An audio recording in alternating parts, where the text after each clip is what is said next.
Backstage? Backstage? Yeah, sorry. Captain had a question. Okay, we're about 2 minutes out from the top of show. Do we have the cruise and travel director? Yes, the dirty man. Ah, perfect. Thank you. Stand by for places. Can we run mic checks, please? Okay. Testing mic 1. Mic 1 is good. Okay, mic 2. Check, check. Mic 2 is good. Do we have backup microphones and batteries checked? Yes, 100%. Lighting, is your show file loaded and checked? Yeah, we're good. Okay, let's go to places.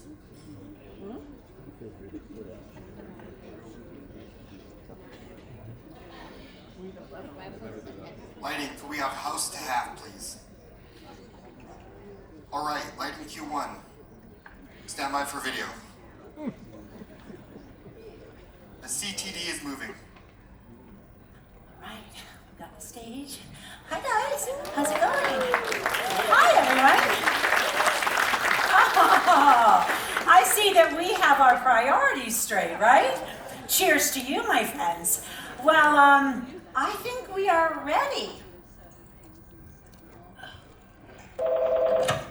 Hi, it's Kimberly. We're about to start the show. Could you bring it up now, please? Thanks.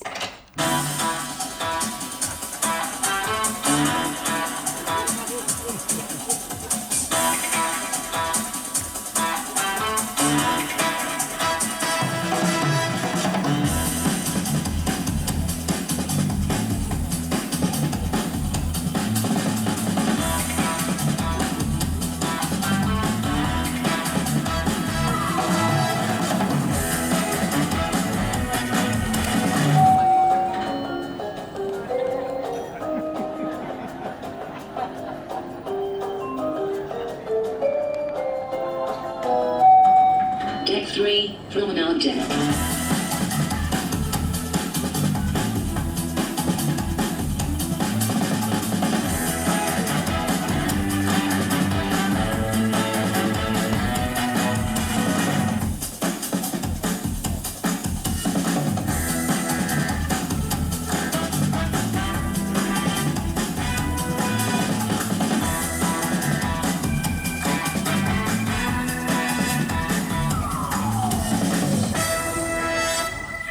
Well, hello, John Wick. This bottle, this delivery, it's simple. Silly even, right? You pick up a phone, you make a call, and it arrives here. And maybe you did that once or twice on board. In fact, maybe you even did it today. Did you think about it? I mean, really, did you think about it? How many people worked to get us to this moment? How many systems? How many operations? How many individual moments of energy and effort and of life were required? Our jobs, my job for the last 128 days, has been to make every single moment feel seamless, to let you just forget everything else and just be here in the moment on this ship. You know,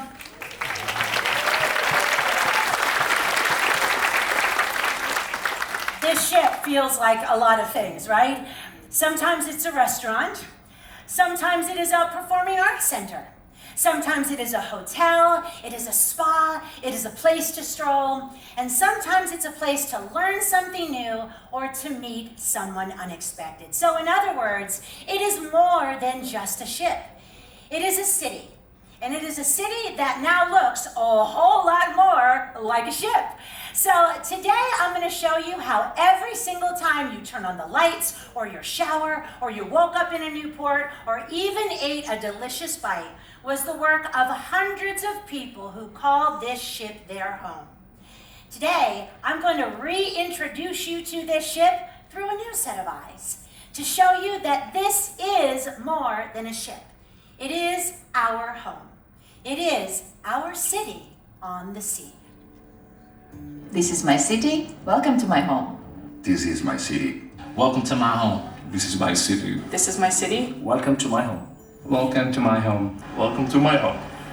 Okay, so the first thing that you have to do is meet the people who live in our city.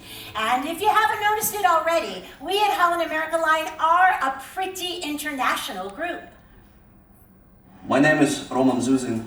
I'm a second engineer. My name is Matthew. My name is Claire. My name is Chris. My name is Annika Zeller. My name is Tyler. Hi, I'm Nico. My name is Omar Knight. I'm with the BB King All-Star Band. I'm from Ukraine. I'm from southern part of India, Chennai. I'm from the Philippines. I'm from Greece. I come from Italy. I'm from the Netherlands, from Zwolle. Now on this ship we have crew from 49 countries and from all walks of life.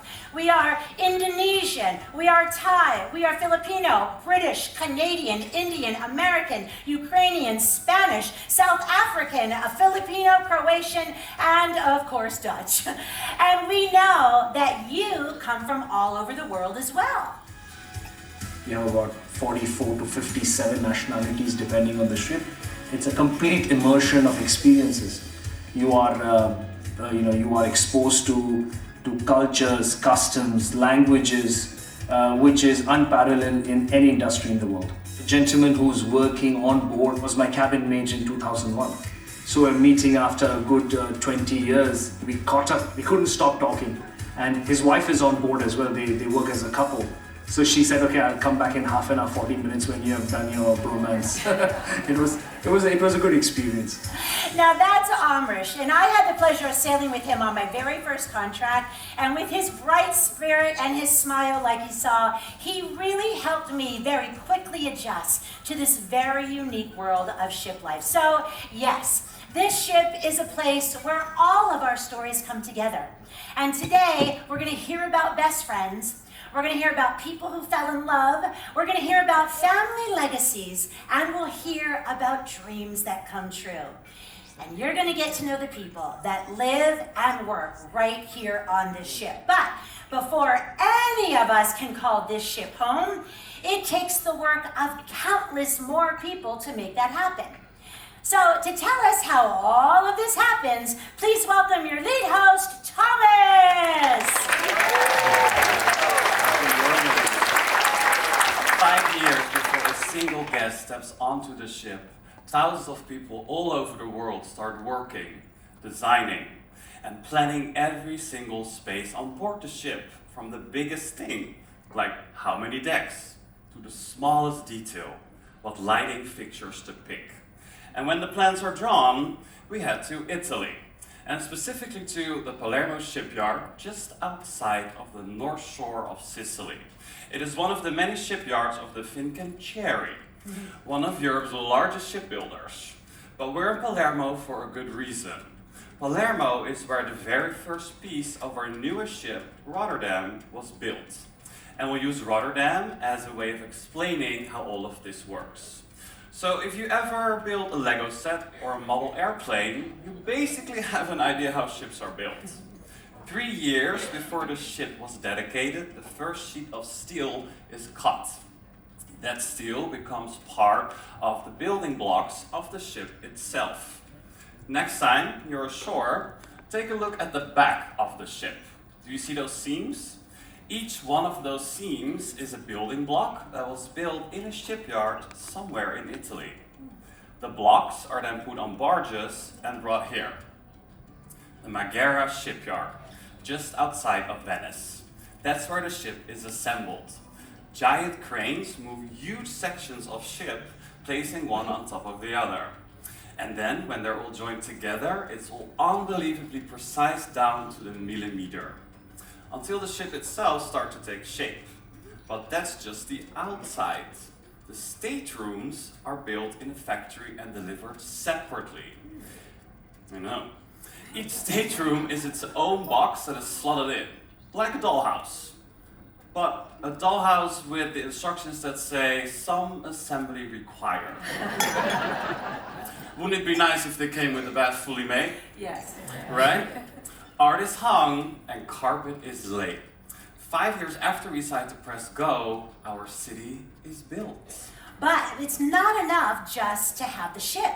we need power, and we need water. And we need to figure out how to provide all of that while keeping everything safe and clean. So, to explain how all that works, we're going to take you on our first stop to this journey, which is our version of Public Works, a place way down below in a journey called the Engine Control Room. In fact, here's Second Engineer Roman. In general, I think the guest or the person who first step on board might have an opinion that all the operations are done on a bridge. However, it's the entire few decks down below with the people running the equipment, controlling the parameters and doing their daily maintenance and troubleshooting. Our day-to-day operations are on the entire ecosystem, meaning to maintain the entire ecosystem like you have in any big city or even a small village. Starting from producing and supplying the potable water, the water to the showers, and ending up with charging your phone and be able to switch on your reading light before you go to bed. So let's actually start with the power. And to explain, I'm going to ask Thomas to break it down just a little bit.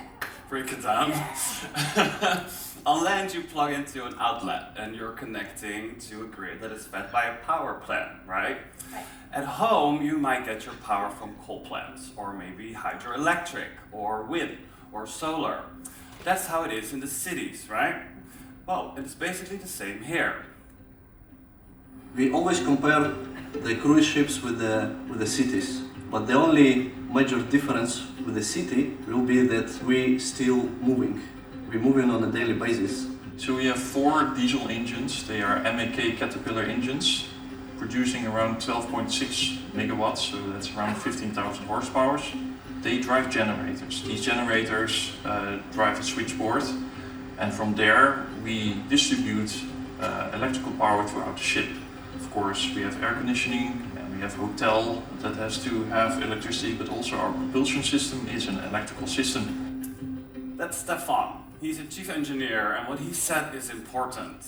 So check out these engines. These are diesel engines, just like you might find in a car or a truck, but way bigger and way more efficient. But we will get to that in a moment. These engines, they don't move the ship, which I know is strange, right? They generate electricity, and the electricity moves the ship. Now, when most people think of how a ship moves, they imagine a shaft and a propeller, right? We have neither. And that's confusing because that does look a lot like a propeller. It does. But it's an azipod, and here's the difference. While propeller is attached directly to the engine, azipods are completely different. They are a self-contained motor, electric motor. It's an electric motor hanging basically outside the vessel, which is an efficient and new way of propelling a cruise ship. An azipod system is 2 azipods, and these can turn 360 degrees, making sure that the ship is very maneuverable, but also because of the design of the azipod, they're very fuel efficient. Yes, and more fuel efficiency is extremely important for us, because the more efficient we all are, the better it is for the environment. Pretty cool. Thank you very much, Thomas. So, the azipods get us where we're going, but they are only one part of the giant system that our engines have to power. And here's how it works. Diesel fuel gets loaded at port from barges like these, and you can often hear the officer of the watch announcing when we are loading or bunkering fuel. That diesel is then stored on board, and it powers the giant engines that basically serve as turbines to generate electricity, which powers everything on board this ship, including these giant screens all around us. And the engine control room, or the ECR, because, by the way, we abbreviate everything on board the ship, that is where they monitor that grid, and they make sure that all the power is going where it should, and that there is enough of it. So if you switch your switch in your bathroom, then we are consuming a little bit more fuel on our generators, but everything is connected to the same grid, compared to a grid that you're connected at home. So it's basically a very big power plant that drives the ship. Yeah, I mean, think about that for a second. When you turn off the lights in your room, you are saving a little bit of fuel, which is pretty amazing. But it's also a huge responsibility. And if we are doing our jobs right, then you don't notice any of that. We have a watch that is always here, so we are looking at all the systems that are operational 24/7. Somebody's down in the engine room checking if anything comes in alarm or any operations that has to be done. From here we can control basically everything that is technical, from propulsion to water production to wastewater to air conditioning. So this case in front of me, this is our automation system, where basically all the parameters are controlled, all the inputs are coming, and we get all the controls over the power plant of the ship. There is a total of 255 pages on this automation, and it's over 5,000 alarms. 5,000 alarms. I mean, can you imagine? Think about it. How many times have any one of you wandered around the house looking for that one beep, beep, beep with the smoke alarm, right?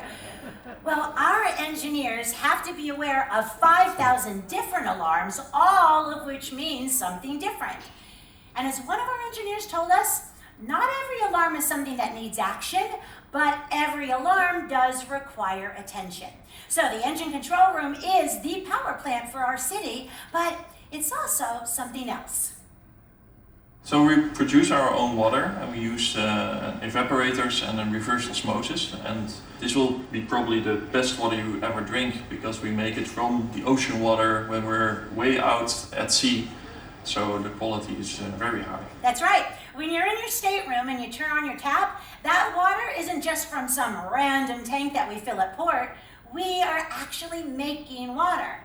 So to explain how all of that works, I'd like to introduce your environmental officer, Mark Hill. Good morning.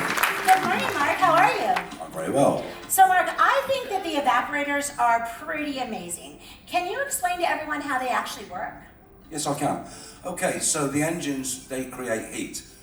Just like when you drive a car, after a journey, if you touch the hood, you can feel the heat, yes? You've got a radiator in your car and you've got a fan to take away that heat.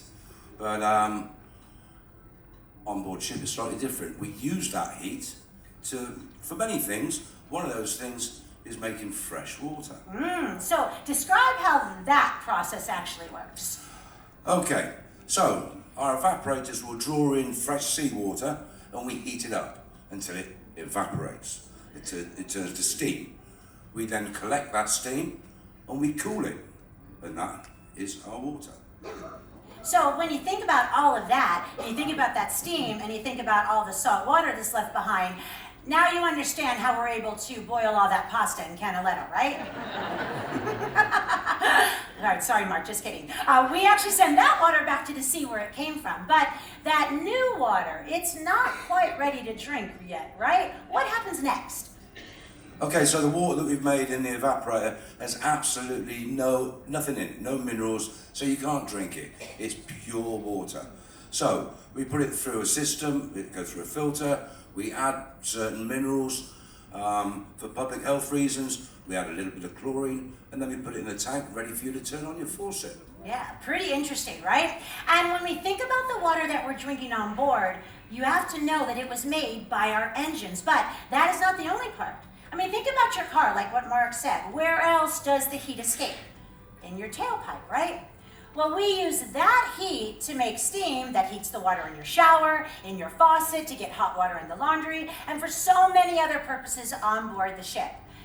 Now, by the way, all of the exhaust gases that are going out of the stacks, we take such great care of the environment by cleaning them all up with what's called our exhaust gas cleaning system, which, when I think about it, it's basically a big shower that washes all of the bad stuff out from our engine exhaust, right? Well, that's one way of explaining it, but what it actually does is strips out all of the sulfur from our exhaust emissions, so we only release non-harmful gases and steam through our stack. That's pretty amazing. Please put your hands together for our environmental officer, Mark. All right, so now it's my favorite part of the show. because this is the question that everyone wants to know the answer to. Where does the stuff go when we flush the toilet? So, let's take the plunge.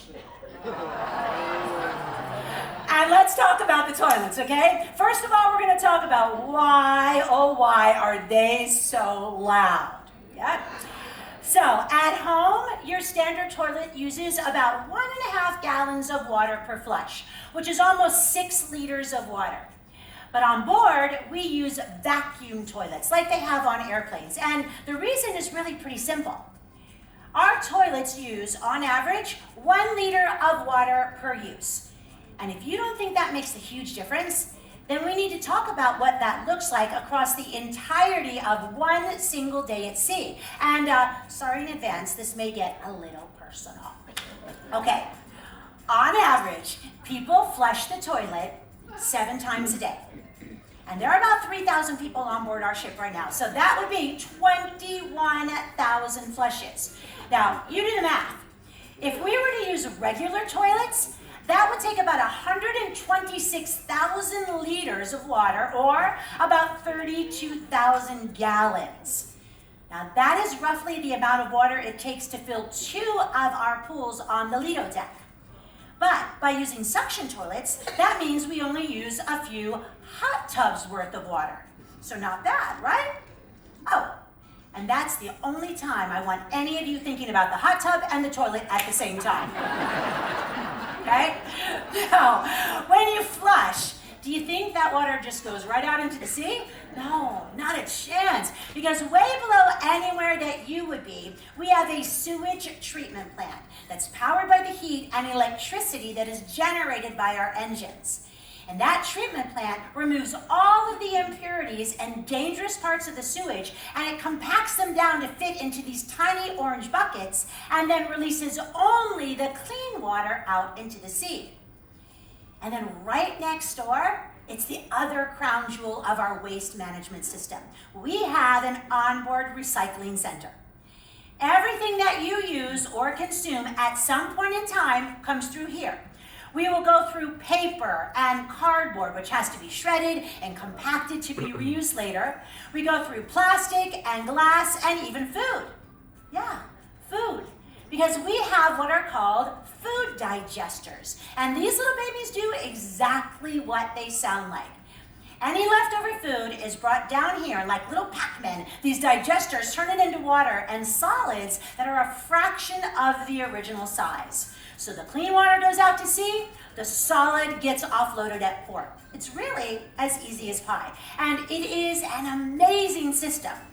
And it has to be, because there are a lot of us. But of all the utilities that we provide, from clean potable water to hot showers, we know what matters most to you. The internet. Now, I know, it's key. So how does it work, and why can it sometimes be a little wonky? Well, think about it.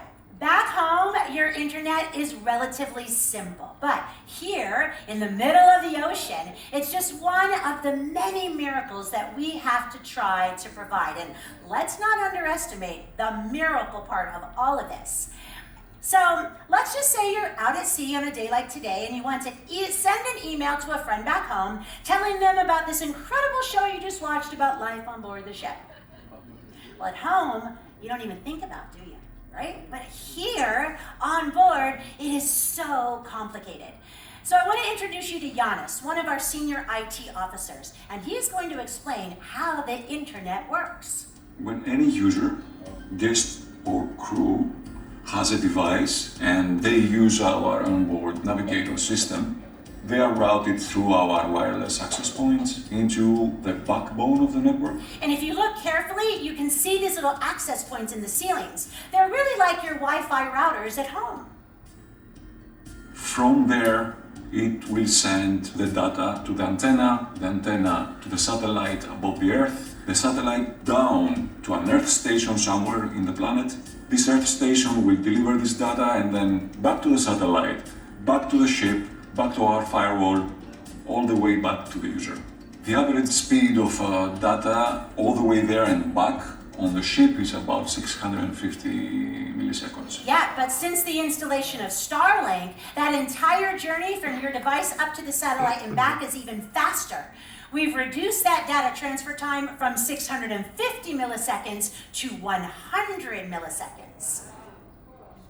It's probably 6 times slower than an average home internet connection, but it's 1,000 times more complicated. Yeah, 1,000 times more complicated. That about sums it all up, right? In fact, it kind of sums up everything that we do, doesn't it? Everything that we do is 1,000 times more complicated, but our job is to make it feel seamless. And really, there is no group on board that does this in a more public way than the next part of our city, our bars and our restaurants.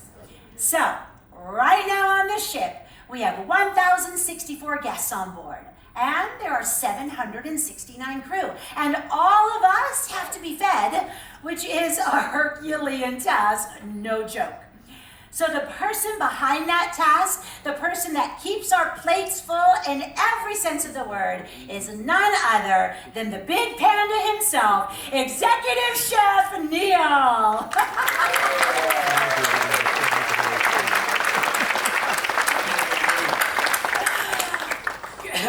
Good morning. All right, so Chef, there are so many questions that I have to ask, but I'm going to start off very easy for you. Chef, who would you say is the most difficult person to cook for on board the ship? On board the ship, you changed the question. On board the ship, as my daughter came on board, because she knows everything. So no matter what I do, she always knows better. So there you go. Okay, what's the most difficult part about cooking on board? Honestly, I find it challenging, but it's really, really rewarding. So I don't find such a challenge as such. Okay. Just supplies and just making sure everybody's happy. So there you go. You guys happy? Yeah. Let's start? Yeah. All right, so Chef, one last question. Our guests have really enjoyed breakfast and brunch and mid-afternoon snacks and lunch and late night and dinner. I'm just curious, how many eggs did we go through during this last 128 days?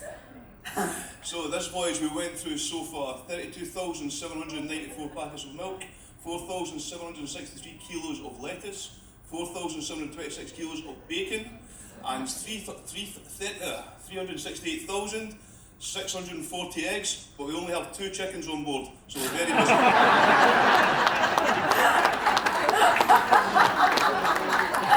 But to help you wash all that food down, you all have enjoyed 25,609 bottles of wine. Cheers! All right, so now it's come time that we would like to play a little game, and I'd love for you to all play along with this. So for my Flyrite fans, you know what that means, right? We need a little audience participation. Well done. So let's bring back our lead host, Thomas. Right. First, I want to explain something to our guests. So for this, we have to go back below decks, past the ECR and all the utilities to visit a place where we started our show, but most of us never visit. Our storage areas. Our food storage areas. So when we arrive back in Fort Lauderdale after this 128 days, we go to our regular voyages, right? So we take care of your luggage, we clean the staterooms, and we resupply. And I just want to run through some numbers, because honestly, it's amazing, it's incredible. So let's go. Chef, do you know how many pallets of produce we take on? Yes, of course. For example, on a 10-day cruise, we usually take on 90 pallets of fresh fruits and vegetables. Wow. On a 10-day. Yeah. By the way, if 90 pallets doesn't sound like that much, that's almost about 5,000 cubic feet, or about 140 cubic meters of just fruits and vegetables alone. All right, Chef, how much flour do you think we bring on a 7-day cruise? 1 ton. A ton? That's correct. You got it. Right, let's do another one, and let's get our friends involved. You can all play along, as Kimberly said, audience participation, and we'll do this as a multiple choice, okay? How many pounds of carrots do you think we use every day? 68 or 75? What do you think? 75 pounds, that is right. That is about 33 kilos. Okay. How about onions? Ooh, 100 pounds or 70? What do you think? Yes, 100 pounds, about 45 kilos. What about bananas? 160? 160? It's 160 pounds. Yes. It's 72 kilos. Here is where it's going to get difficult. Okay. Chicken. How much chicken do you think we go through in a single day? 300, 500. What do you think? 500 pounds. That is 230 kilos. 500 pounds a day. And you only had 2 on board? Only got 2 chickens. How do we do that? So we do 40 pounds of coffee, 80 pounds of tomatoes, and can you guess it? 350 pounds of? Rice! You got it. Every single day of our cruise. And it's all stored in facilities like these. We have dry storage for things that don't need refrigeration, and we have cool storage. And we have freezers. Dozens and dozens of freezers that keep everything fresh and cool. Here's Ronald. He's a member of our culinary team. When you count all the refrigerator, we have 400 to 500, and that's all only in the main galley. We have a big galley in deck 2, and we have the bigger galley in deck 3, and we have the kitchens in all the cafes. Right, we have so many kitchens and galleys on board. Chef, can you tell our guests how many people work here to feed them? At present, there's 138 people in total that work in food prep, and 103 of them are cooks. 103 cooks. By the way, do you all know how many cooks it takes to screw in a light bulb? 103. One to do it and the other 102 to tell them how they did it in their last restaurant. You know, from the Netherlands, I didn't get the joke, but I'm glad that you got it. It's an old restaurant joke. But I want you to tell us about a place that I bet most of our guests don't even imagine exists. Can you tell us about our bakery? Yep, we have the bakery on board. Everyone asks if the bread is frozen, but it's all made French, and it's not just the bread. We make the pastries, the hot dog buns, the hamburger rolls, the pizzas, the pretzels, everything. We start in the middle of the night, and by the time the guests wake up, we have fresh breads and pastries for them. Actually, chef, before you wake up, right? Well, I want to share a story we heard, because it turns out our guests aren't the only ones looking for something sweet in the middle of the night. I worked as a night manager on the night shift, and there was this ritual some of the middle managers and managers would do, because we all knew the pastry chef would take out the cinnamon rolls at 4, 5 in the morning, and we would walk into the bakery at about 4:30. It would be a daily ritual for the night team to have a cinnamon roll and coffee. So it's a ritual which is passed on from team to team. Now, don't go looking for the baker in the middle of the night, okay? But maybe next time you're in the Lido, take a look at all their hard work. And all those pastries. Don't just look, load up. You only live once, right? Thank you, Chef Neil, for all your team's hard work. We could literally not live without it.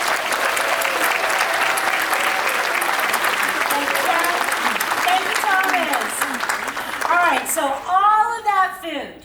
Do you want to guess how much is left over at the end of the cruise? When we're done, after we've loaded almost 100 pallets of produce, only about 2 are left over. 2 pallets from close to 100, which is simply astonishing. I mean, we are relentless about reducing food waste and making sure that we do not order more than we need. And that's for a really good reason. Think about it. Let's just say that we're in the middle of the cruise and we run out of romaine lettuce. I mean, it wouldn't happen, but let us say that it did. Well, we cannot just run to a store and wait for our next port, right? We have to hope that they have lettuce waiting there for us. And that is a ton of responsibility. We have it in terms of data science. We know as to what the guest mix will be. We will have different requirements, religious requirements, health requirements, which guests consume more of what. The most easiest thing is a beer. There's a particular brand of beer, certain guests prefer more than the other brand of beer. So we'll have to scale up our orders for that particular cruise. We have to be very aware of our guests, what their needs are, what their preferences are in terms of food and beverage. Because food and beverage is a massive play in a cruise experience and is the most comfort factor for everyone. So we plan out everything from the beer and wine that a cruise will require to the amount of chocolate that we need for our chocolate surprise. But how do we pay for all of that? Well, every city has restaurants and grocery stores, but it also has things like hotels and shops and, of course, banks. So I now want to introduce you to Baiba. Baiba runs our city's bank, which is very important, not only for you, our guests, but also for our crew. We ensure that we have enough cash on board for all our needs, also different currencies, and guests come on board, they are on vacation. Some are very good in planning, some maybe are like, I will get there and I'll figure it out, but they may realize that we are going to one of the United Kingdom ports, so we need Great British pounds. So, of course, we have to plan it way ahead before the guest realizes that he or she may need some British pounds. So we have it ready, we order it, we have it on board, we have all the systems in place, so we can provide that cash. We oversee the payroll and compensation to all onboard team members, including transferring money and assisting with any financial questions that our team members may have. We oversee all our revenue systems, so ensuring that all our items that we sell are set up in the system. Yeah, it takes a lot of planning, and it is a great operation to have it ready when we are in the middle of the ocean. Right, we don't just have to load enough food and drink, but we also need to pack on the pounds. And then, of course, there are the people who keep us happy and take such great care of us no matter what problems arise. And they are our hospitality team. So let's head back up above deck, up to our version of Main Street. Please welcome your hotel general manager, Hank Nancy! Good morning, all. Welcome. Good morning. Oh, so Hank, you are one of the most important faces on our ship. How do you summarize the role of the hotel general manager? Well, Kimberly, it's very much like being a general manager in a land-based resort. But even more so, I feel a great sense of pride for being entrusted with the role of patriarch, or maybe even that of custodian for Holland America Line's Grand World Voyages. I try to guide our teams so that a happy and well-run crew will provide excellent services and a great product to you in a wonderful setting as this World Voyage is. Yeah, that pretty much sounds like everything, right? Yes. But I'm really guessing that managing the largest department on board this ship must be very challenging. So can you share some of the finer points? Yes, I can. Absolutely. It all comes down to human interaction and how we connect with you. Soon as we understand what really makes you happy, the better we connect our services and care for you. See, the most essential advice I give our teams is to do everything as if you would do for your parents or for someone else you deeply care and compassionately care for, like the family and friends that you've become. That particular inner drive puts a whole different soul into what we do well beyond our training and requirements. In fact, it became a lifestyle choice with grand experiences and your friendships as ultimate reward. Well, that sure is a very tall order for one person. Well, by now you know that it isn't a one-man show. We are greatly supported by an excellent team, no matter which rank, rating, or department. Each one gives it their genuine best to have our services run smoothly and blissfully. Now, if you can stop the teleprompter, I'm going to go off script. And it stops. Some things actually do really work out. You know, some of you know that I've been doing grand voyages and grand world voyages for quite a bit. What's that? Something is definitely happening. And maybe you need a box. Because in 20 years and many reiterations of doing grand voyages and grand world voyages, I have to say, I have not seen a cruise and travel director with this passion. Now, before we... Hold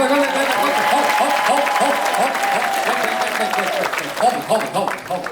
So I wanted to go back, and the other day we did a coffee chat that some of you were present for, but not everything... We wanted to be very careful, not relay everything. But there are so many accolades, and even today, you know, all the, what we call them aims, all the comments you send in are tremendous. And I just needed to just make mention of a couple of words, and then we'll get back to this script, which is very important, but this is even more important, I think. Okay, so you describe Kimberly, do you need another box? Okay, as informative, multi-talented, intelligent, timely, inspiring, friendly, energetic, compassionate, helpful, enthusiastic, pivotable, genuine, positive, humble, professional. Is there any more? Yes, wait, there is more. A breath of fresh air. And the word that comes up very often is vivacious. So, Kim, I know. You know, and I'll just conclude it and then we'll go on. I want to thank you, Kimberly, for bringing 20 years of world cruises for me into something that I never thought it could go. You're absolutely amazing and we all love you. And I'm going to ask you, ladies and gentlemen, for a round of applause, maybe even more. Because you deserve it.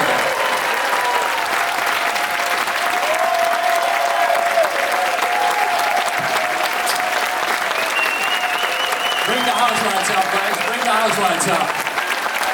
There you go.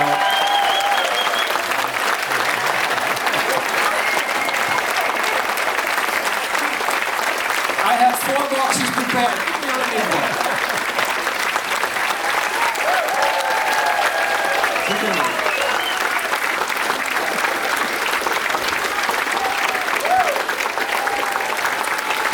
it in.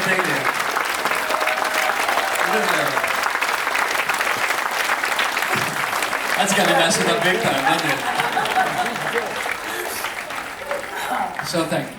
Thank you sincerely. And I think the other day on the coffee chat, in hindsight, we were just regrouping, rethinking, and during the coffee chat she also said that at some point after doing home shopping for 20 years, there was something with the 20 between the two of us. I don't know what it is, 20 years road cruise, 20 years home shopping.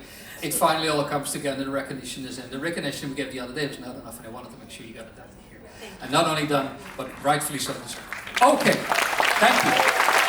Can you bring the lights back down again? I'll be serious again with this phone. What was the question? Okay. Okay, now we go back to the other business. So, for the last 128 days, we've really given all we've got, and so much more. And today, your applause for Kimberly was well deserved and absolutely true, but it goes for the entire crew. List of extra services that we've done. We've listened last year to Gus.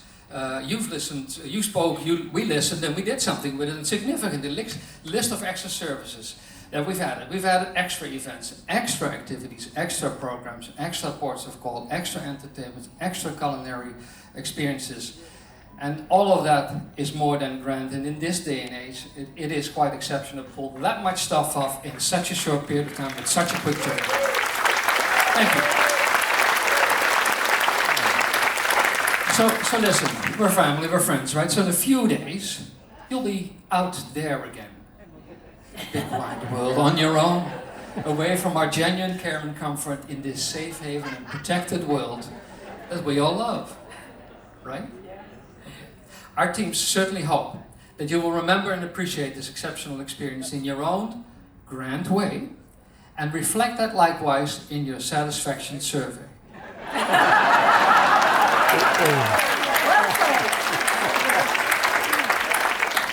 That's all I'm going to say about that. From the bottom of our hearts, our teams deeply care about what they do. They're dedicated and embody an open and honest approach to ensure that together we enjoy a grand world voyage of amazing proportions. Thank you.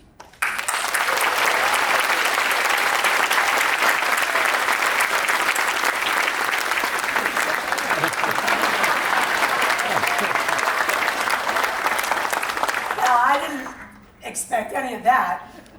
But I wrote something about you.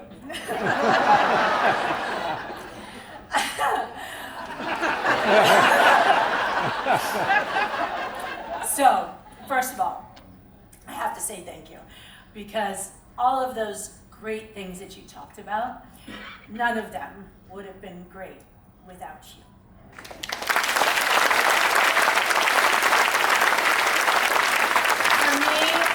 For me, being my first ground world voyage, along with our guests, you are what makes a great trip grand. You are what makes this exciting.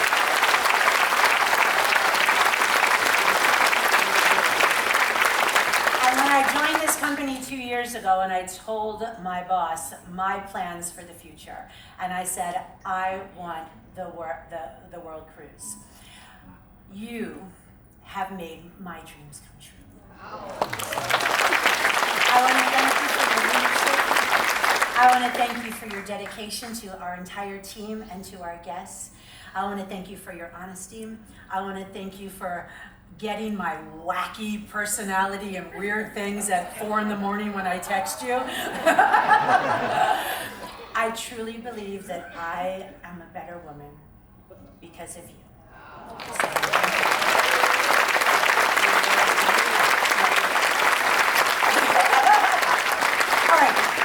Now, get away.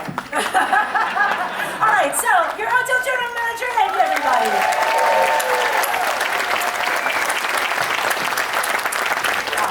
Okay, so we heard from the boss, but now let's hear from the people that are really in the thick of the work.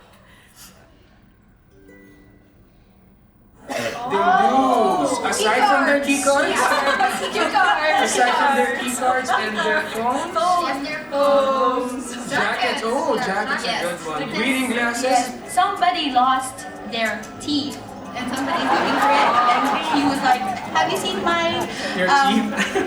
I think I know what you're looking for. Is it this one? I have more than 10. Oh, yesterday. really? Yes, Yeah. more than 10. One stateroom carrying 22 suitcases. They brought everything from their home on the ship. Like they are moving from home to the ship. I don't know about you guys, but I'd like one, for 6 months. Rotterdam is my favorite port because this is the first time I step on board, the first time I away from Indonesia, and Rotterdam means a lot for me. For me, it's Alaska because of the snow over there. I like cold, not hot like our country. The most important thing, we have to take a picture and upload to Instagram. You're right. Oh my god, it's a long list. It's unbelievable. I'll try eating in the dining room and let my friends serve me. Wow. I'd probably go to the spa. Probably stay in the sauna for like 3 hours, I think. Hydro Oh, pool. yeah. Oh yeah. We can go to the gym. Yes. Yeah, go to the gym. For me, crew mesh is very nice for us. Oh. Yeah. Everything is free.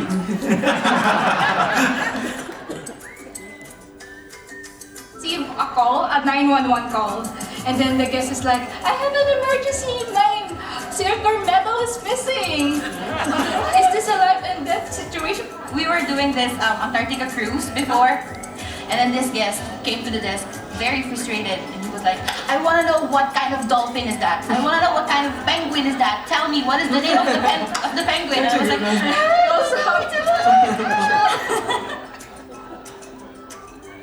Toiletries, which they always forget. Toothbrush. The basic. Or a charger. That's also a good idea. Your charger. Underwear. Yeah. One of the best things whenever we're at the desk and then there's always a old married couple. So I always ask them, what's the secret? The first one they always answer to is, just stay in love. So I think that's one of the sweetest things I've ever heard. Isn't that just wonderful? And I, for one, will be sure to double check that I pack my underwear from now on. Okay, so there's another place that I do want to take you to. Down below, near the front of our ship, there is a laundry room, and many of you got a chance to visit it during this cruise. Now, you're welcome. Yes, all of your clothes, your sheets, your towels, they're all cleaned down in the laundry room. And then just a few steps past the laundry room is our tailor shop. Yeah, we have a tailor right here on board. Since birth, I was on a tailor shop. My dad built the tailor shop in 1971 where I was born. Now that's Arnell, and Arnell's family has been a part of Holland America Line for a very long time. He's about to tell you an amazing story, and while you're watching this, just so you know, the current Rotterdam is number 7. My father started on Rotterdam 5 in 1977. My brother starts in Rotterdam 5 in 1989. I started my first ship here 1995, also on the Rotterdam 5. On my first ship, all these uniforms are being made on board, like the dining room uniforms, the beverage uniforms, housekeeping uniforms. They are not ready-made. I was here 1995, we are all doing it from scratch. We ordered like hundreds and hundreds of rolls of materials, like black fabrics, batik, yellow fabric, blue fabric. We all made it from scratch. Like we do thousands of uniforms. Now these days, our tailor shop mostly just does alterations. But believe me, on the rare occasion when we've had to whip up a suit in a hurry, they can do it. In fact, do you want proof? I want to show you a photo of Arnell wearing a suit that he made for the Rotterdam naming ceremony in a day and a half. Right? And we really, really love stories just like Arnell's, because for some of us, this is a career that can span generations. But for others, this city is just one stop on their personal journey, which is pretty lovely as well. So I actually want to play you one more story. On my second contract, my cabin steward had a dream. He wanted to become a pilot. After a few years of working on board, he saved some money and he attended flying classes. And he's my friend in Facebook. It's been more than 10 years, and he's a commercial pilot for an Asian airline. And I like to tell this story because it's a proof that everybody has a story. People have reason why they choose to come on board, leave their family. There's a story what they do with the money that they earn. And a lot of them then go home and they fulfill their dreams. And it's great. It's great to hear, it's great to see how people who have worked on board and then they've left for a life on land, how they, what they do, where the life brings them. So it definitely makes you more open-minded about everything you see. All right, so we have been all around the ship and we've seen so many places, we met so many people that work here, but there is one last place we have yet to go. And it's a place that only on a grand world voyage will you get to see. Because it is the number one place that we get asked about, the bridge. So let's head all the way up to deck 8 and let's take a look at what life is like with Maria, one of our navigational officers. Hello, my name is Maria Luisa Ito, and I'm a second navigation officer with Holland America Line. As you see, this is our central console. We have the controls of propulsion behind me, we have the controls of the thrusters, we have the panel with our engines so that we can see which engine we have online. Then we have the electronic chart that is in the center, and the chart is overlaying the radar. We have the GPS that works same as it works in your car. We have the radio that is our primary communication with shoreside or the other ships. We have a lot of alarms. And also we have binoculars. We have the most important part, the steering wheel, that is here. Yeah, I love that. I mean, in place of the giant wooden wheel, bridges these days have buttons and knobs and joysticks and screens for practically everything. And that gives officers like Maria the ability to control the ship to an astonishing degree. And yet, we still do have that good old-fashioned steering wheel. Now, our bridge is so high-tech that there are even 2 separate wings where you can control the ship, and they can actually see every angle when docking. And, if need be, we can even control the ship from down in the engine control room. So our bridge crew uses all of this equipment in order to keep the ship and to keep you safe. And they do all of this 8 hours at a time on something that is called Sea Watch. On the Sea Watch, there are 4 people on the bridge. There are 2 officers and 2 quartermasters. If we need to go to hand steering, then one of the quartermaster will become a helmsman and will take the helm. We have to monitor the equipment. We have to monitor the radar, of course, for traffic, and not only for traffic, we also can see the weather, the overview, if it's a storm coming. Combined, they give us the full picture of where we are and what are the dangers around us, and of course, where we have to go. So if all of this sounds complicated, that's because it really is. I mean, the officers and the quartermasters who work on the bridge have to juggle a number of different tasks, all while keeping in mind a whole lot of critical information. And by the way, I'm not just talking about the sea. They are responsible for everything on board this ship. And in many ways, they're puzzle masters who need to know how to fit all the parts together. And by now, you've seen there are so many parts to our puzzle. This whole thing is one big logistical puzzle. When all comes together, for the guests, it seems like nothing is happening, but actually there are a lot of things happening. We're taking care of everything, so they just have to relax. They don't have to worry about traveling. We want to make sure that they have the best vacation of their life. Yes, exactly. A giant logistical puzzle. And when we put all those pieces together, it becomes invisible to you, our guests. I mean, that is the magic of what happens on the bridge. So, it is now my pleasure to welcome to the stage the mayor of our city, the person with all the responsibility for our safety, our comfort, and our lives. Please welcome Captain Friezo!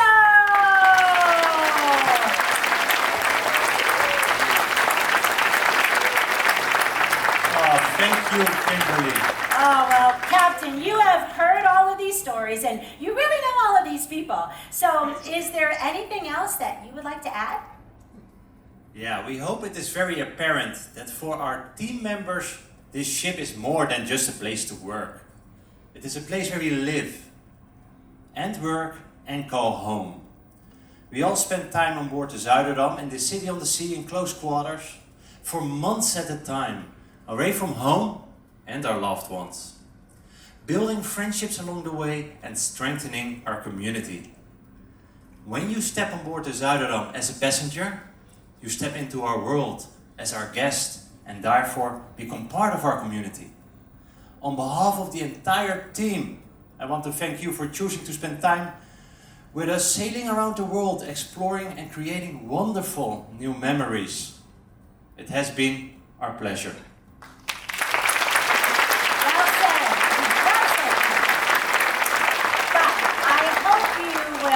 Stay with me for just a little bit. You can come close. I don't bite. So you have met the people who work and live here. You've heard our stories, and you've gotten to know us. And now, sadly, our journey is coming to an end. But before you run off, there is one last thing that we have to share. This card. It came along with the champagne, and written on it is the most important part of everything that we do. It is the final piece of this puzzle, the final chapter of this story, the final aspect of our city that you have to know. But it is perhaps the most important. Yeah, it's blank. We do all of this. The service, the hard work, the planning, the cleaning, the building, the making, the performing, so that there is enough blank space for you to fill. To fill with your story, your anniversary, your birthday, your family reunion, your adventures, your parachuting, your quiet getaways, or your home away from home. We do all of this to create this space for you and for your memories and your dreams and your journeys. Which really brings us back to where we started. Hank, Crystal, Chantal, please join me.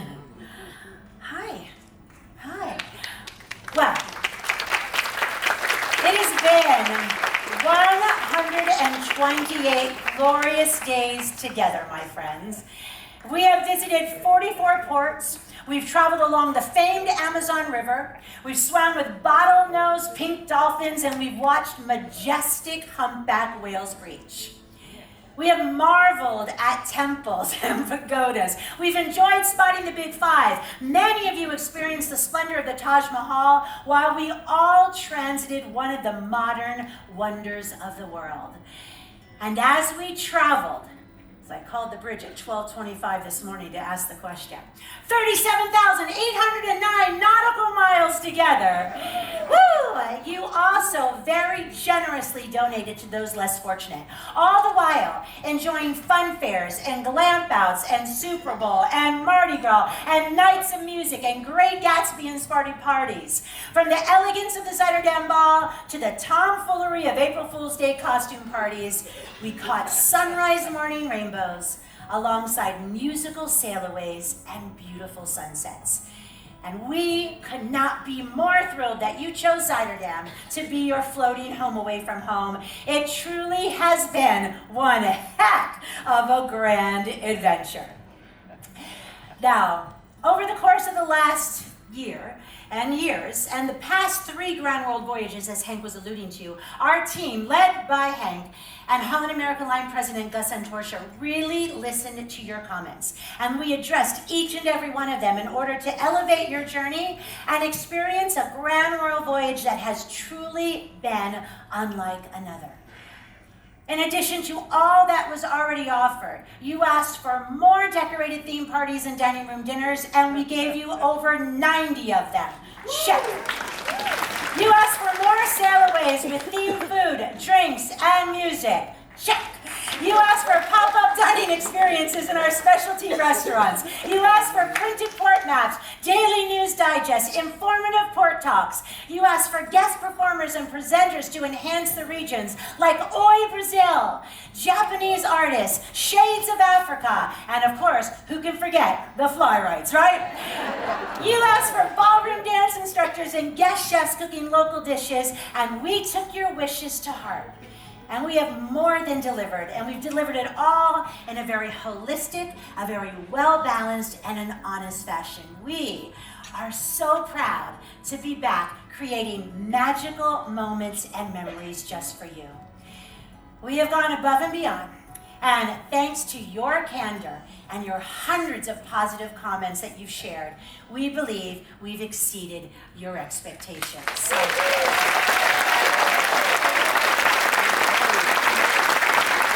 Jade, if you could, please raise the house lights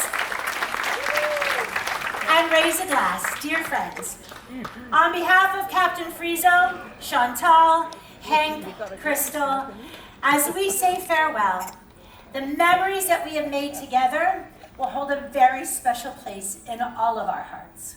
Sure. You are what makes everything that we do so worth it.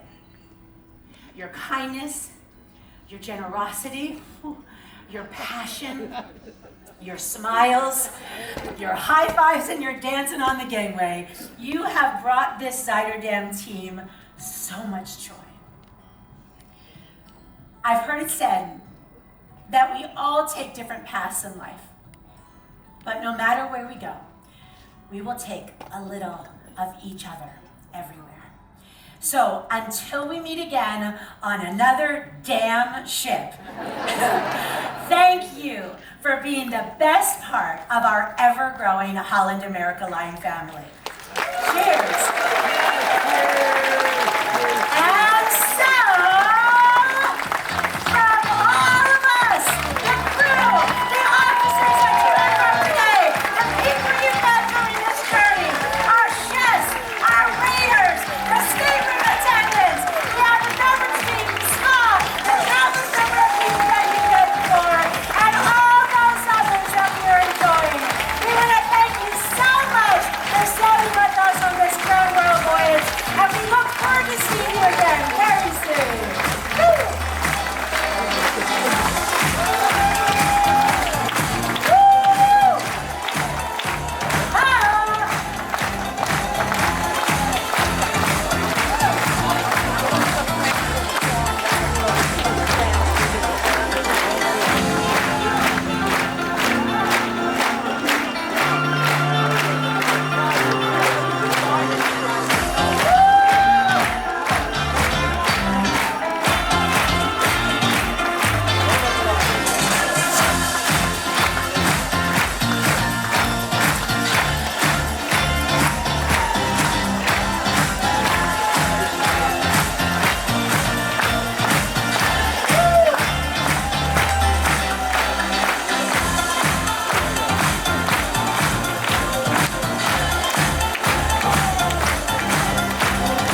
Good guy.